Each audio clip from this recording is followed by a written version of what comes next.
He used to say, souls are purified by acts of worship.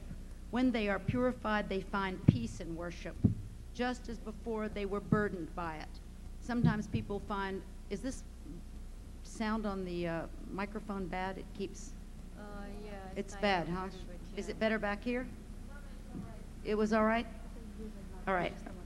Here is AISHA of Merv. I was very lucky. June last, I went to Central Asia to visit the Muslims of Kyrgyzstan, Kazakhstan, Uzbekistan, Tajikistan, Turkmenistan, and I came to the city of Merv. And here I'm reading about AISHA of Merv, or Mary is the other word for Merv. And I went there, and there was this incredible city. Of course, it was now in ruins, you know, little rubble, and I walked through these vast expanses of little broken pieces of pottery and picked up little blue pieces of pottery from exactly the era in which AISHA lived.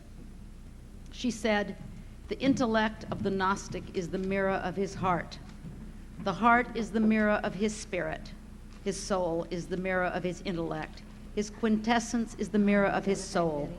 Divine acceptance is the light of the mirror, and the sharpness of his insight reveals to him the difference between error and correctness. Oh, this is very beautiful. Here is AISHA from Nishapur, the daughter of Abu Uthman. And she conformed, it says, to the requirements of the moment. Have you heard the term Ibn Waqt, to be the son of the moment? And you hear this phrase in Sufism, that we should be present. The moment we leave the present moment, al-Waqt, if we are in the past, we may be regretting things. We may be anticipating or expecting things in the future. And both of these are just dreams, and they cause suffering. But in the divine moment, in the present moment, we are always all right, you know, in the divine presence of Allah. And she said a very, finish right now? Just short. All right. She said something very beautiful about why we should love each other.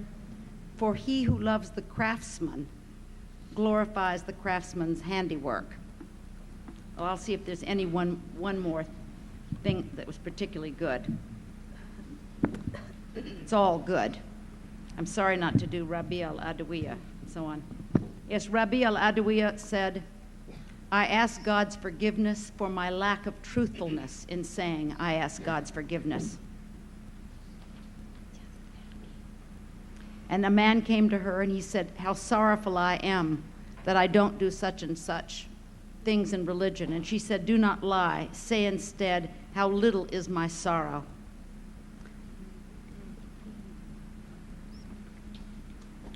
And then, it's too bad to have it eased off because now I have all these wonderful things they said. Anyway, I think you ought to know a couple of things about their relationship with men just before I end. Here's, do I have another 2 minutes? Go ahead.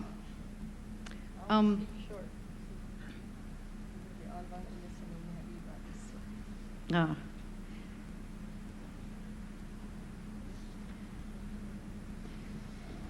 Well, the next section I was going to speak about was the relationships all these Sufi women had with some of the great Sufi men and great men of their times and how they were teachers.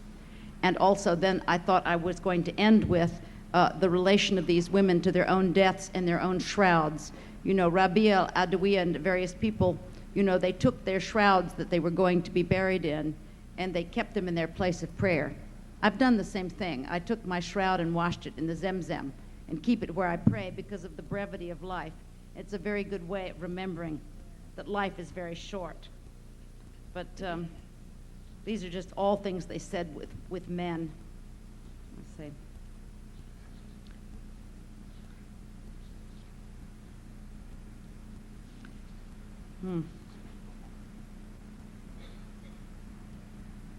And then here's one, Harun of Damascus. A man said to her, do you desire death? She said, no. Why? She replied, if I were disobedient to a human being, I would not want to encounter him. So how could I desire to encounter God when I have disobeyed him?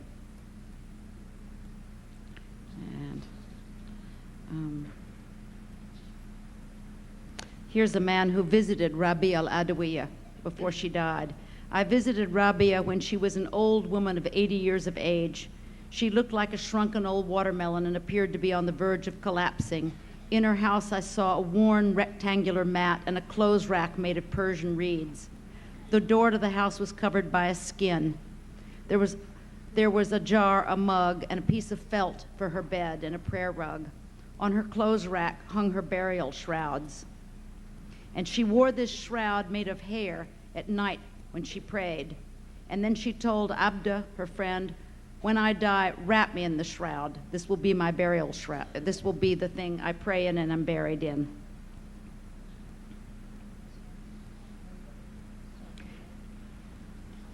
And let's see, Well, I'll close with two lines. This is a very beautiful line. The people of the world leave the world without tasting the most delicious thing in it. This is the knowledge of God Most High. And I think that's the aim of Sufism. We're so busy with maintaining our lives and displays of all that we have that we may miss the most important thing of all. And this is what I'd like to end with. This is from Abdullah, and she lived in the 9th century. And her husband was a disciple of Al-Junayd. And she said, "Being in the company of one's spiritual brethren in this world is the consolation for being in the abode of materiality." And I feel that about being in your company. Thank you very much.